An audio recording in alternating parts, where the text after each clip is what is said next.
There's a stretch of water that even the most experienced explorers fear.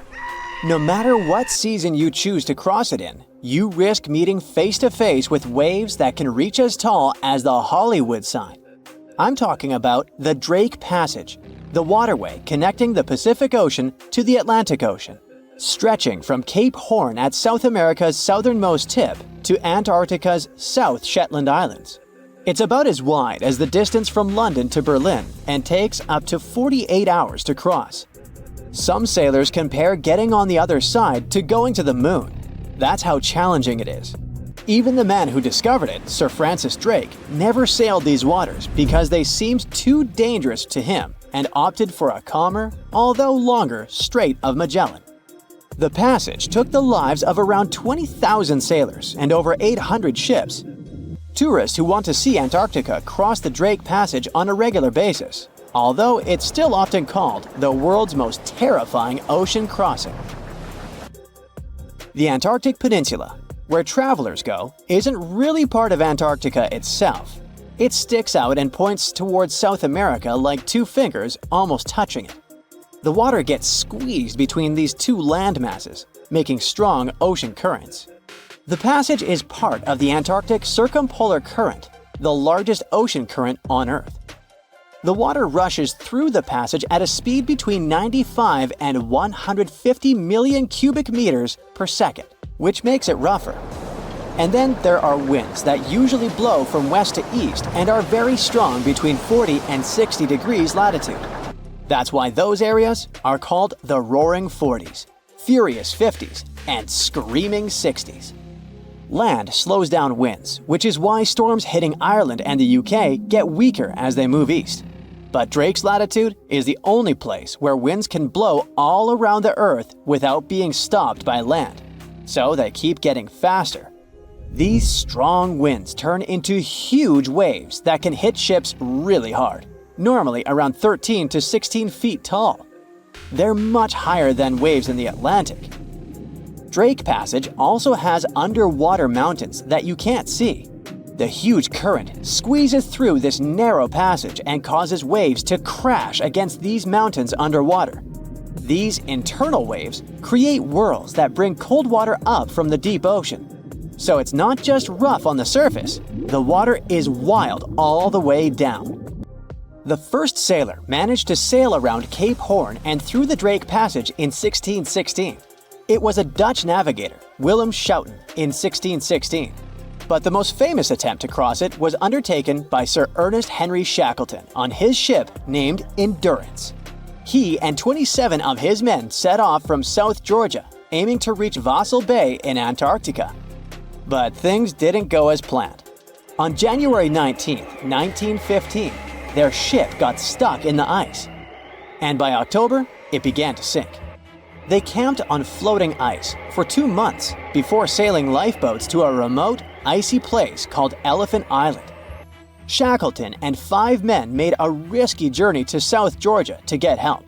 It took them 15 days to cross Drake Passage with hurricane winds. Finally, they arrived safely and organized a rescue for the rest of their crew. Scientists found the shipwreck of Endurance only in 2022, 10,000 feet below the water. In December of 2019, 6 fearless athletes decided to cross the Drake Passage by rowing a boat for the first time in history. It took them 12 days of non-stop rowing with a 90-minute rotation of rowers. They managed to do it, and it was probably the hardest possible way to cross the passage. The athletes mentioned it was cold, wet, and dirty, and the waves hit them like walls. The weather in the Drake Passage changes a lot, but ship captains can always see it coming and change their path. They will move the departure time to have a safety margin and not to get stuck in the middle of the passage in the worst possible conditions.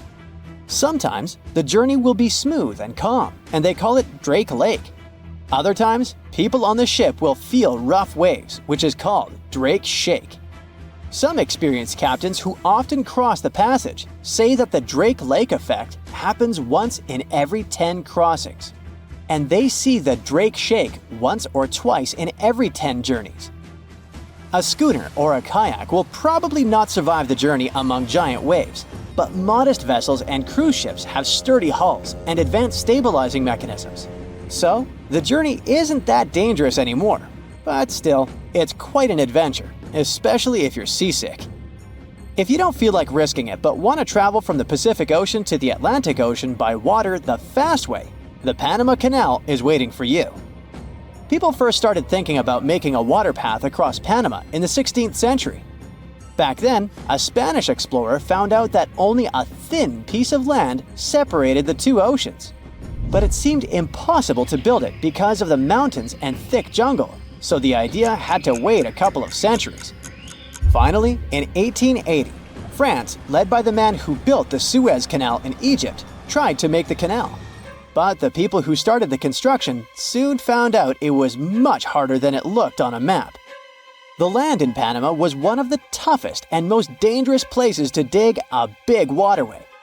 Workers had to literally move huge mountains in a jungle full of snakes, where it was really hot and rainy. During the wet season, heavy rain turned rivers into wild rapids and soaked the workers. Sometimes, they didn't see the sun for 2 weeks, and their clothes stayed wet all the time. Big rocks were falling, and tiny mosquitoes that carried malaria made people very sick. And then, an earthquake happened on top of everything. They were losing thousands of people. That's why France decided to abandon the project after 7 years. Then, the United States bought the French assets in the Canal Zone and finished it by 1914. It cost the US around $375 million. The 50-mile-long passage of water saves ships traveling between New York and San Francisco 7,872 miles. Around 14,000 ships use it every year and pay around $1.8 million in tolls. So it looks like it all paid off. Another challenging waterway in this part of the world is the Amazon River. It's around 4,300 miles long and flows through 3 countries with over 30 million people living in its basin. But there isn't a single bridge across it. The river has many marshes and soft soils, so engineers would need to build very long bridges and very deep foundations, which costs a lot of money. Building bridges over deep water is tough, but in other places in the world, engineers can use things like floating platforms to help. The river's path and water levels change a lot during the year. During the dry season from June to November, the river is usually 2 to 6 miles wide. But in the wet season from December to April, the river can become as wide as 30 miles. And the water level can rise by 50 feet. That's why they can't build floating bridges or pontoons. The riverbanks are made of soft dirt that moves and erodes with the seasons, and it makes things even harder. It would have to be an absolutely unique project to overcome all these challenges. Luckily, there's no pressing need for a bridge across the Amazon right now. The river mostly goes through areas that are sparsely populated, so there aren't so many major roads to be connected by bridges. Check out the cool map of New Orleans, USA. See those bold gray lines around the city? Those are levees keeping the city safe from the red flood coming in from Lake Maurepas, Lake Salvador, and Little Lake. Without those levees, New Orleans would be in big trouble with rising sea levels. Even with the levees, the damage looks pretty bad. The Biloxi and Jean Lafitte Wildlife Preserve look like they're almost underwater on the map. New Orleans is not the only city in the US that's at risk of going underwater.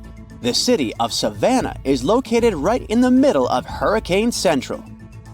But even without Mother Nature's fury, the place is facing some serious sea level rise.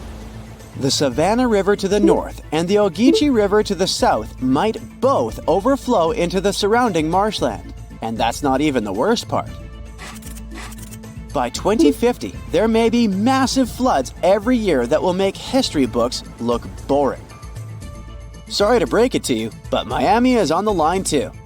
The Sunshine State is shelling out around $4 billion to stop things from getting worse, especially in Miami Beach, a hotspot for tourists. As of now, over 1,200 houses are at risk of flooding. The Big Apple is also getting hit with more and more crazy floods. In November 2021, They even had their first ever flash flood emergency. But still, the city is not ready for it at all. Even the Statue of Liberty, one of the most famous spots in NYC, got messed up in Hurricane Sandy. Now with sea levels rising, Lady Liberty is in danger once again. Tabasco, Mexico is no stranger to flooding, thanks to its coastal location on the Gulf of Mexico. This low, flat state is covered in wetlands and forests and already deals with seasonal floods. But with sea levels rising, it could eventually be completely taken over by water. This would put at risk some seriously important things, like the Mayan ruins of Malpasito and Comacalco and Tabasco sauce. The sauce comes from Louisiana. Jokes aside, it's not just Tabasco. Parts of the Yucatan Peninsula and Baja California are also at risk from rising sea levels. Panama City is also in trouble. Apparently, the super trendy Casco Viejo and the swanky Costa del Este hood might get submerged in 2050, when Pedro Arias de Avila first founded it. Fun fact, it was the first European settlement on the Pacific coast. The 17th and 18th century forts on the Caribbean side are also in danger. According to Climate Central, they might get washed away by rising sea levels. Even UNESCO has had them on its risk list since 2012. Some more sad news. The Bahamas is going to be hit hard by rising sea levels. I mean, Hurricane Dorian was already a huge bummer in 2019. And now, they're saying most of Grand Bahama, Nassau, Abaco, and Spanish Wells could go underwater by 2050 due to various reasons. Amsterdam. The Netherlands is one of the Low Countries for a reason. The city and its buddies Rotterdam and Den Haag sit low and close to the North Sea. You gotta hand it to the Dutch though. They know how to handle the water and keep it at bay with high-tech flood defenses. With sea levels constantly on the rise, it looks like their impressive system of dikes, dams, barriers, levees, and floodgates is gonna get even more crucial in the future. Still, despite all the effort, some experts are afraid that the Venice of the North might go underwater by 2030. Well, this one is not something you would expect, but still. Venice is sinking by 2 millimeters every year, and the sea levels are rising. This means that the city is getting flooded more often, and it's only going to get worse because of climate change. Just like New Orleans, Venice has a flood defense system, but as the crisis gets worse, it's going to be harder and more expensive to keep it going. Even worse, beautiful St. Mark's Basilica has already been hit hard by flooding. They tried to introduce a flood barrier system, but even that didn't work out perfectly. In 2020, the flood barrier was not used and St. Mark's Square got majorly damaged. Looks like even when we try to prevent the effects of climate change, things don't always go according to plan. In London, rising sea levels are causing more flooding along the Thames estuary, and it's not looking good. Areas along the River Thames are especially at risk, putting iconic buildings like the Tower of London and the House of Parliament, as well as cultural hotspots like the Tate Modern and Shakespeare's Globe in jeopardy. And the British Museum? It has so much precious stuff, even Gollum would be jealous. We just can't let it go underwater. During your next Euro trip, make sure to add Bruges in Belgium to your list. Chances are you won't see it if you skip it this time. The thing is, it's also in danger of getting flooded. Bruges is now a UNESCO World Heritage Site, so we really hope they can protect it from any potential floods. Plus, it has a lot of nice local specialties we don't want to lose. You may not know it, but Andalusia in Spain is home to Western Europe's oldest city, Cadiz. It's been around for over 3,000 years thanks to the Phoenicians. But unfortunately, climate change is putting it at risk. Rising sea levels might flood the city's cobbled stone center, beautiful tree-lined plazas, and historic sea fortifications. And it's not just Cadiz. Parts of Andalusia are in danger of flooding too. Well, seems like one more destination must be added to your bucket list. Ho Chi Minh City, and especially its eastern marshy districts, are at risk, just like all the other places mentioned before. and it looks like the whole city is going to have a tough time with the Mekong Delta. While the main part of the city probably won't be completely submerged by 2030, flooding and storms are definitely going to become a big problem. So, it turns out that Bangkok might be in some hot water due to global warming. Literally, a 2020 study says that Bangkok could be one of the cities most dramatically affected by rising sea levels. It's sitting pretty low at just 5 feet above sea level. And to make things even more interesting, it's sinking at a speedy rate of an inch per year. And the cherry on top? The soil it's built on is super dense clay, which means it's basically a flood magnet. By 2030, parts of Bangkok, including the main airport, might have to get used to living underwater. The next city at risk is Kolkata, India. The fertile land in West Bengal has been a major key to their success for ages, but now it's causing some big worries in Kolkata and the surrounding areas. Just like Ho Chi Minh City, they could have some serious problems with all that rain during monsoon season. And the map of what could happen in 2100 is pretty scary stuff. The next destination is Shanghai, China. It's literally translated as the city on the sea, but it might actually end up under the sea. Climate control data is flashing red warning lights for this megacity, making it one of China's most at-risk cities. The Yangtze Delta, where Shanghai sits, and the Pearl River Delta, home to the Guangzhou, are both in hot water too, with lots of people living on low-lying land that might get flooded. The Maldives, a luxurious group of islands, already get flooded every year. Experts think they might lose 80 or even more % of their islands in the next 30 years. The Maldivian authorities aren't taking any chances though. They're already making plans to buy land in other countries, just in case they need to relocate the whole population.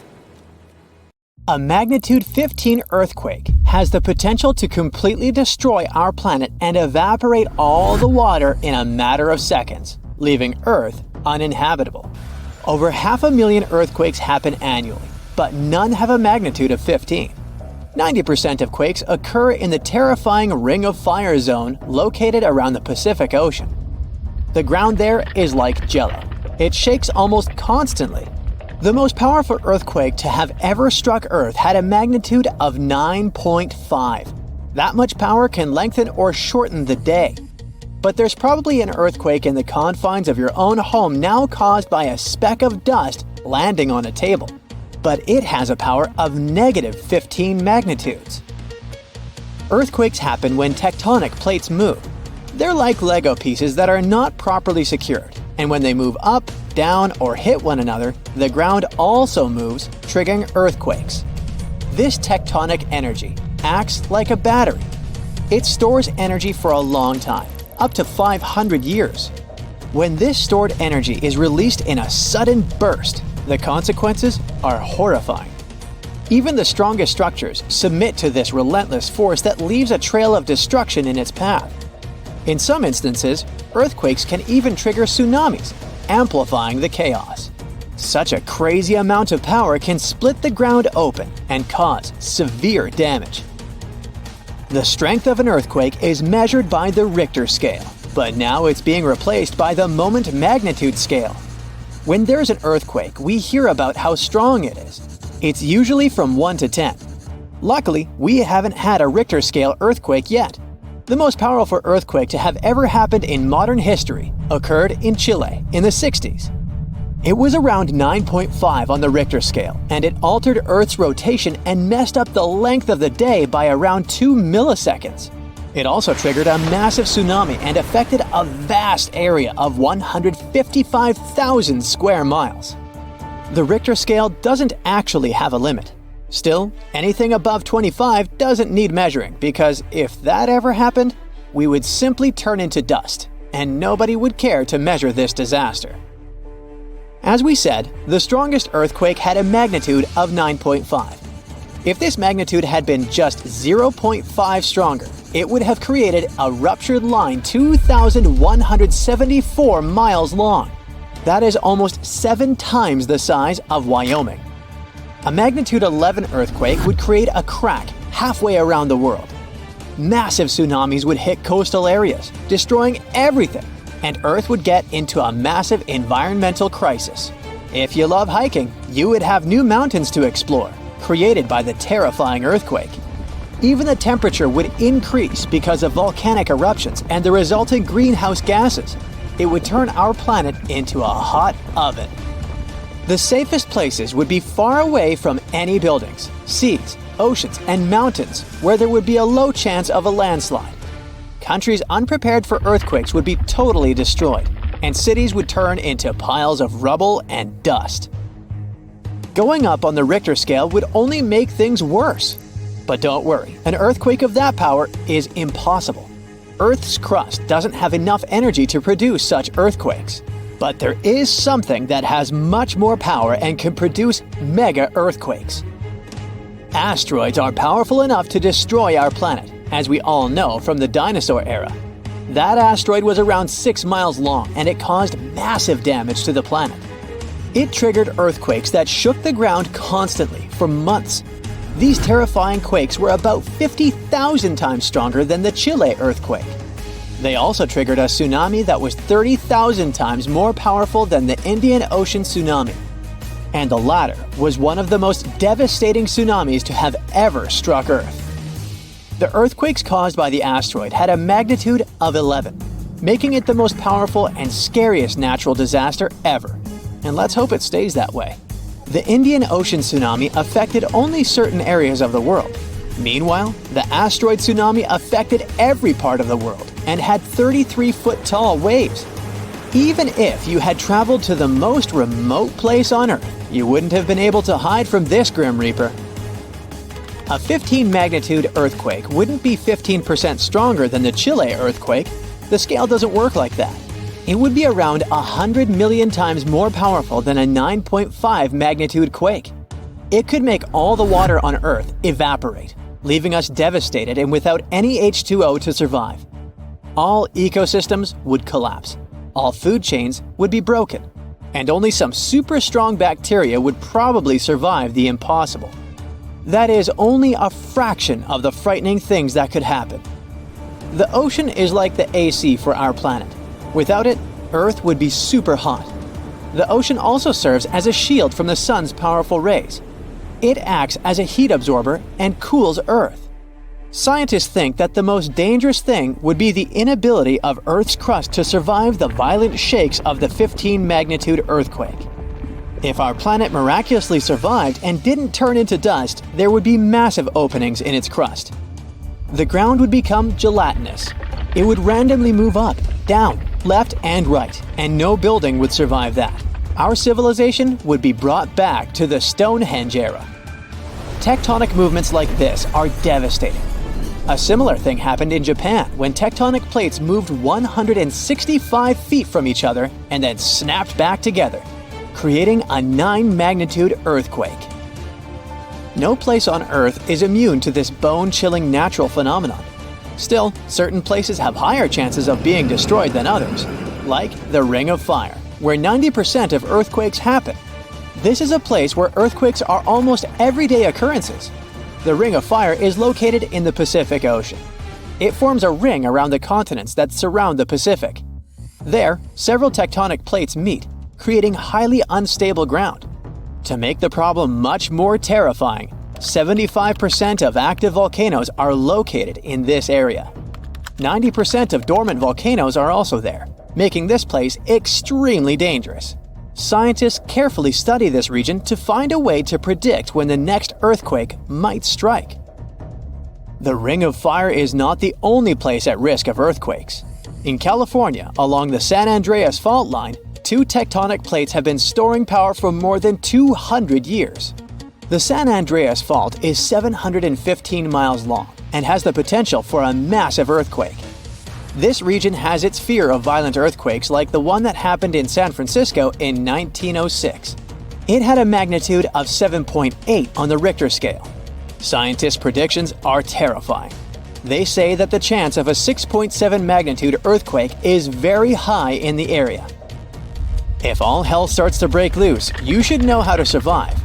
Avoid anything that might fall on you, like windows, closets, or unstable ceilings. The official phrase from emergency experts is drop, cover, and hold on. Stay low to the ground. Hide under something stable like a table, and remain there until the shaking stops. Make sure to stay in your shelter for another minute or two, just in case there are aftershocks or loose debris. Use your nose and smell for gas. If you do smell it, don't turn the lights on or do anything that might ignite it. Stay strong and be safe. Meet Hula Male, also known as the City of Hope. This nickname makes total sense since this artificial island is part of the Maldives' big plan to avoid being completely submerged in the near future.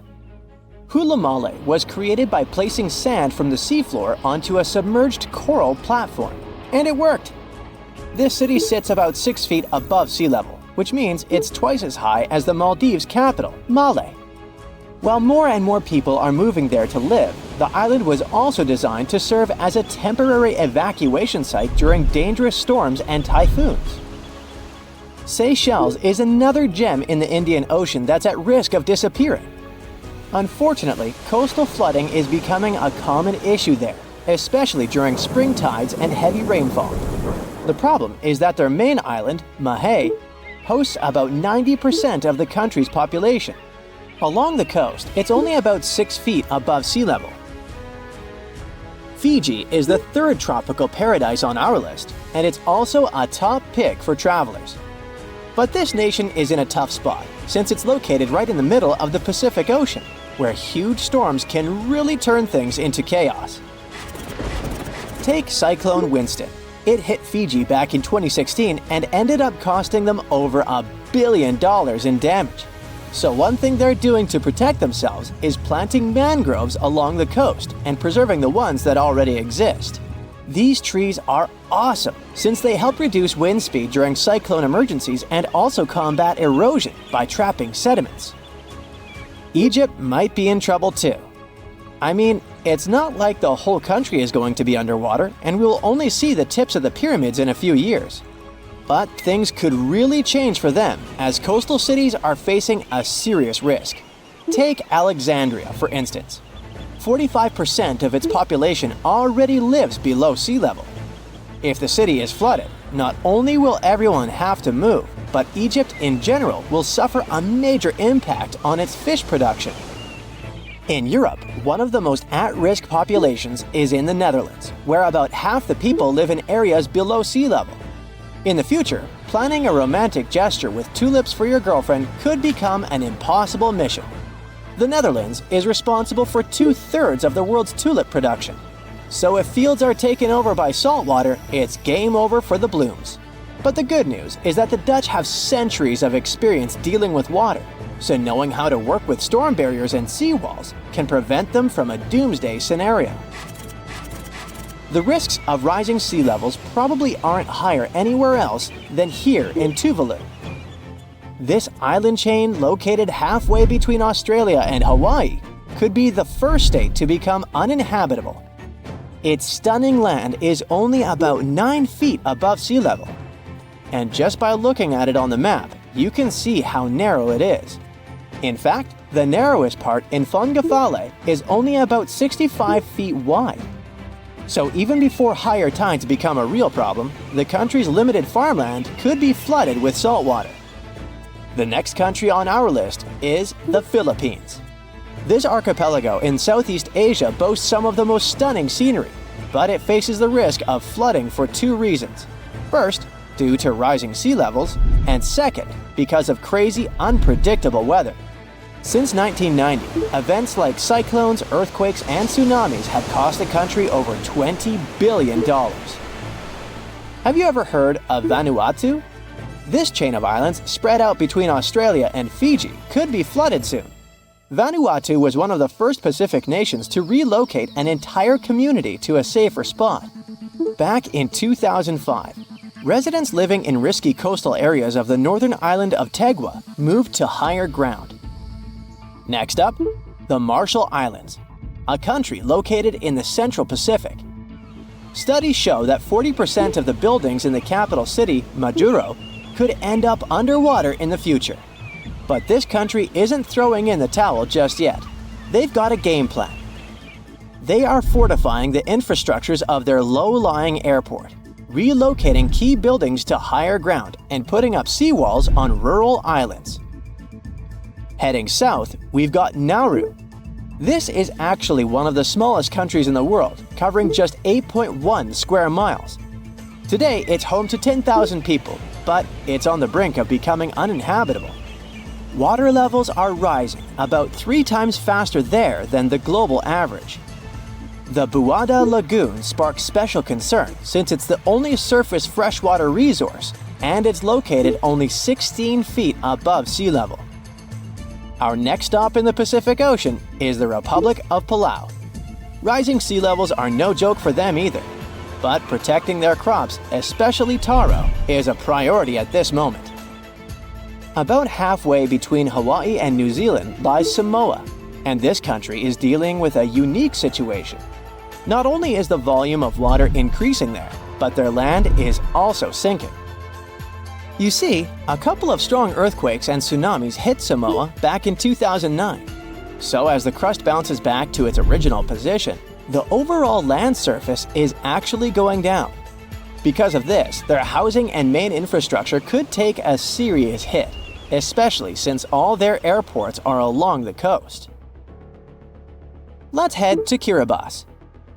This Pacific nation has a big problem with frequent flooding because most of its people and infrastructure are near the coast.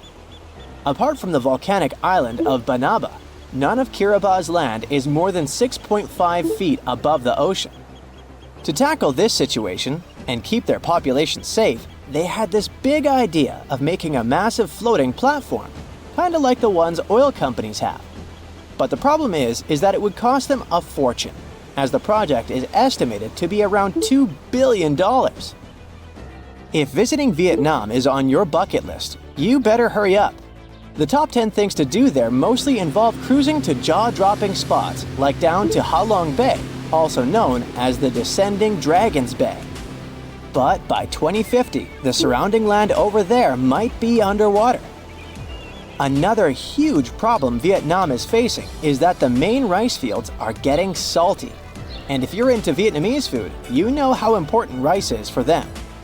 Right now, they're especially concerned about the Mekong Delta region being vulnerable. After all, this is a highly fertile area responsible for most of Vietnam's agricultural output, with over 50% of it being, rice. This nation is really putting in the effort to adjust to this new reality. They're flushing the rice fields in the Mekong Delta with fresh water to get rid of the saltiness. Our next stop is in the Caribbean Sea.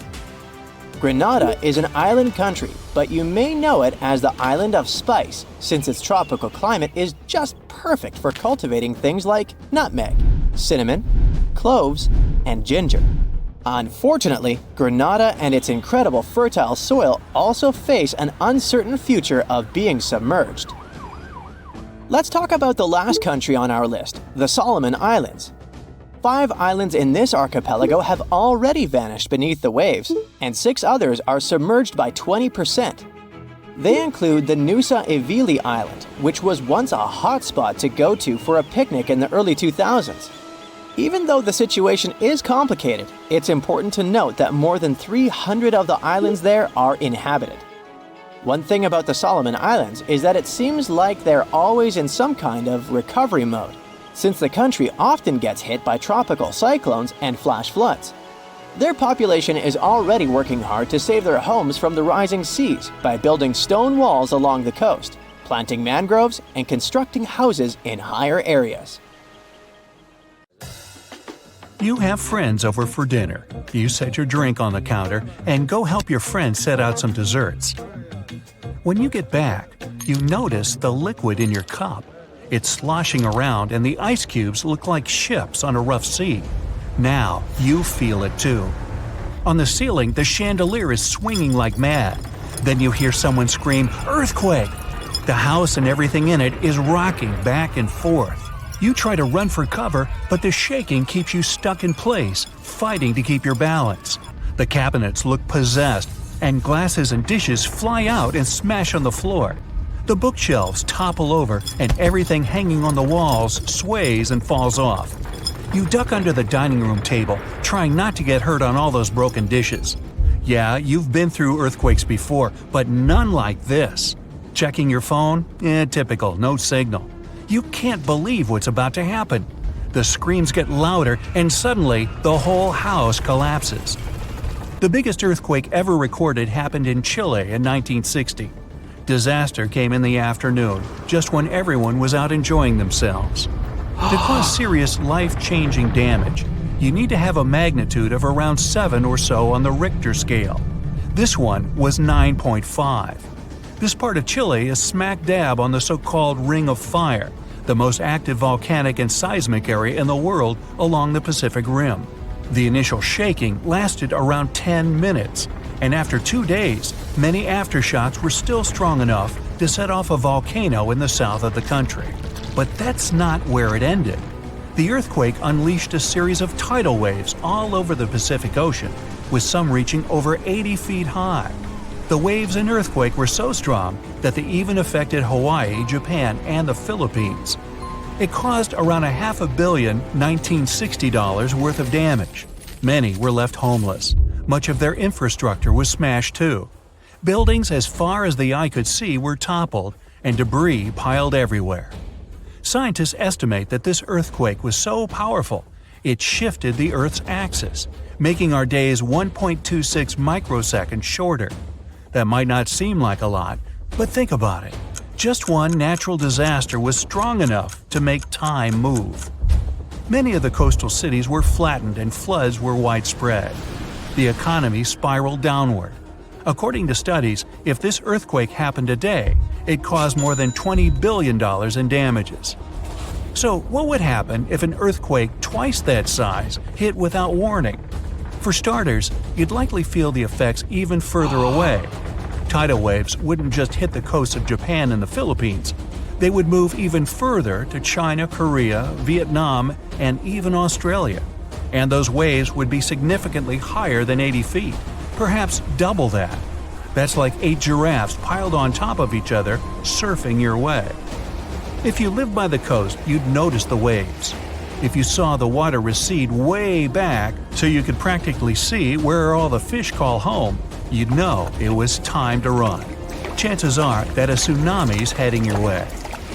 Say it really happens. You're caught under the wreckage, not knowing what's going on. You manage to free yourself and escape to the fresh air. And you're not alone, because all the houses in the neighborhood have turned into piles of bricks and rubble. The bridges have also collapsed, leaving people stranded on either side. You look around, dust yourself off, and rush to find help. Fire trucks and ambulances drive between the broken-down cars and rubble. You try to make it to your car, but the aftershocks are still hitting, and you're getting tossed to the sidewalk.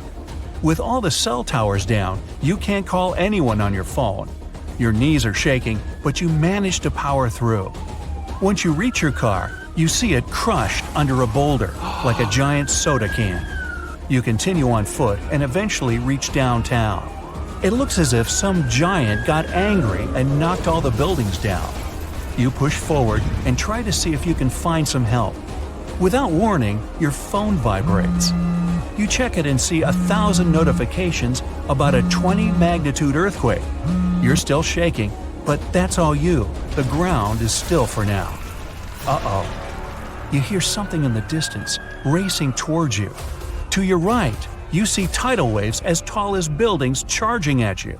Still in shock, not knowing what to do, you now come to your senses and run. You don't even know which way to go. There's a tsunami right behind you, and in front of you are broken down buildings with rocks and concrete still falling everywhere. Wait, there's a building that's somehow still standing. You need to get on top of that thing. You reach the elevator, but it's jammed. Not surprising. You bolt up the stairs as fast as you can, tripping on broken glass and plaster, but always managing to get back up. You look out a window and see the water. It's so close. You're nearly at the top. A few more flights and whoosh. The water forces its way into the building and drags you down at least 2 floors. You can barely see anything. Still, you know you must swim up. but the water keeps forcing you downwards. After about 30 seconds, you manage to swim your way out and continue climbing to the top. You scramble to the top floor and collapse on the roof. You're safe for now. The tidal wave is still going strong, plowing its way through the ravaged city center. Your phone is now waterlogged and useless. You have a perfect 360-degree view of your town covered in water and debris. The ground starts to shake again. Maybe you'll just sit around until this is all over, waiting for the rescue helicopter. But then, a loud explosion that almost breaks your eardrums shakes the ground even more. Off in the distance, smoke is rising, and soon it covers the entire sky. Darkness hides the morning sun. That's when you can see lava shooting up into the air and landing nearby. The lava forms into a river, flowing its way into town block by block. With this much seismic movement and the high intensity of the earthquake, the world's tectonic plates have shifted so that magma is pushing its way to the surface. From the earth, steam begins to vent. Then the heat hits you. You see the magma cover the ground like a blanket, eating up every car in its way.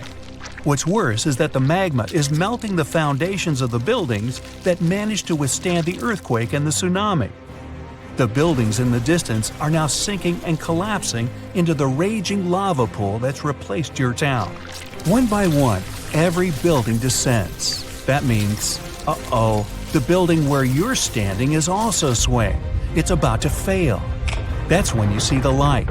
You look up and see a helicopter above in the distance. You wave your arms, run around, jump, anything to get noticed. And it works. The chopper makes a few circles and finally drops you a rope ladder. As you're lifted in the chopper, you take a good look at the world below you as it wriggles around like noodles in a strainer. You land a few miles out and are immediately treated by a doctor in an emergency triage center. You were one of the lucky ones. A year later, the tsunami water has receded. The lava that flowed inland has cooled, but all that magma permanently changed the ground below it, and the whole town is gone. The disaster has thrown the entire country into a financial nightmare that'll last decades. It takes months to survey the town, making sure there's no dangerous electrical wires or busted gas pipes anywhere. They're rebuilding your town farther inland from where the old one was. In other towns, they rebuild directly over the ruins. In others, they just decide to move everyone to a nearby city. It's 9:59 a.m. when a man is jolted awake in his bed by a powerful, mysterious force. While he's trying to figure out what's going on, a giant 100-foot-tall column of water is already surging toward his hometown. In 20 minutes, most of his friends and family members will lose their lives when a sky-high wall of water sweeps away buildings, trees, and cars. And it can happen to you at any given time. It's the day after Christmas in 2004. Thousands of tourists from Europe and America are enjoying tropical beaches in Thailand, Sri Lanka, and Indonesia when a powerful undersea earthquake strikes off the western coast of northern Sumatra, Indonesia. It's a 9.3 magnitude earthquake, the most powerful ever recorded in Asia. It triggers one of the largest tsunamis in history, the Boxing Day tsunami, which will take the lives of 230,000 people within a few hours. The city of Banda Aceh in Sumatra, Indonesia, home to 260,000 people, is the closest to the earthquake's epicenter. In less than half an hour after the quake, huge 10-story tall waves crash into the city. More than 60,000 people lose their lives immediately. The destruction is so severe that almost no one in its path survives. Next, the tsunami hits Thailand. The waves, rushing at a mind-boggling 500 miles per hour across the Indian Ocean, reach the shores of Phang Nang and Phuket about 90 minutes later. Despite such a significant time gap, both locals and tourists are caught totally off guard. Many beachgoers even walk out onto the beach, curious about the strangely receding sea, only to be overtaken by a towering wall of water. Nearly 5,400 people, including 2,000 foreign tourists, won't survive that day in Thailand. An hour after Thailand, The tsunami hits southeastern India near Chennai. Debris-filled waves push miles inland, taking the lives of more than 10,000 people. Sri Lanka faces even worse devastation. The island will lose over 30,000 people, and hundreds of thousands will become homeless. The tsunami's incredible strength is evident even far away. 8 hours later, it claims its last victims in South Africa, 5,000 miles from the quake's epicenter. There, rogue waves catch swimmers off guard. Researchers from NOAA's Center for Tsunami Research explain that the destruction was due to the sheer power of the earthquake. It originated from a megathrust fault. That's where heavy ocean plates dive beneath lighter continental plates. These faults are the largest in the world and lie underwater.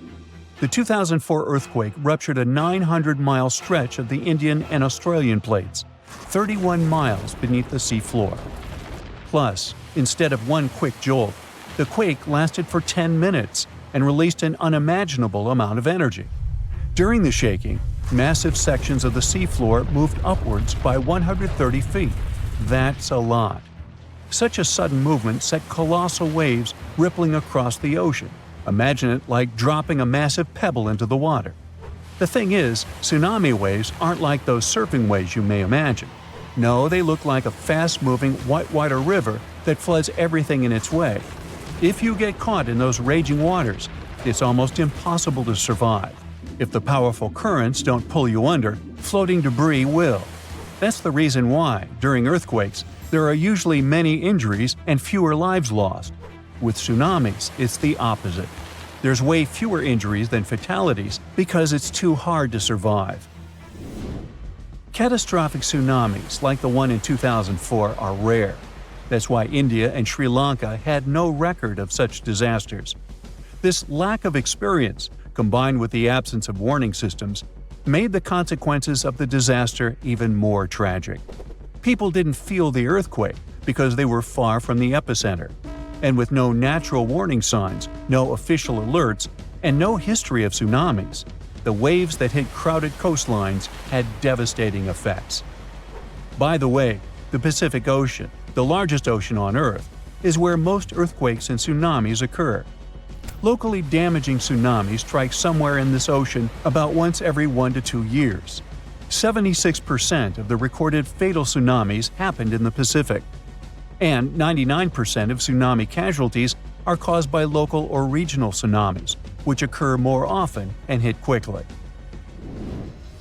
But then a question arises: could a tsunami as devastating as the Boxing Day one happen again? Unfortunately, the answer isn't very straightforward. A warning system has indeed been established in the Indian Ocean. Its goal is to alert coastal nations of potential tsunamis. But human behavior is still a critical challenge. This became clear during a real-life test in 2012. That's when many residents of Banda Aceh, Indonesia, simply ignored evacuation towers after a tsunami warning. People never seem to learn, huh? The Indian Ocean Warning Network uses undersea pressure sensors placed near tectonic plate fault lines. These sensors detect any changes and transmit data to surface buoys, which then send it via satellite to control centers on land.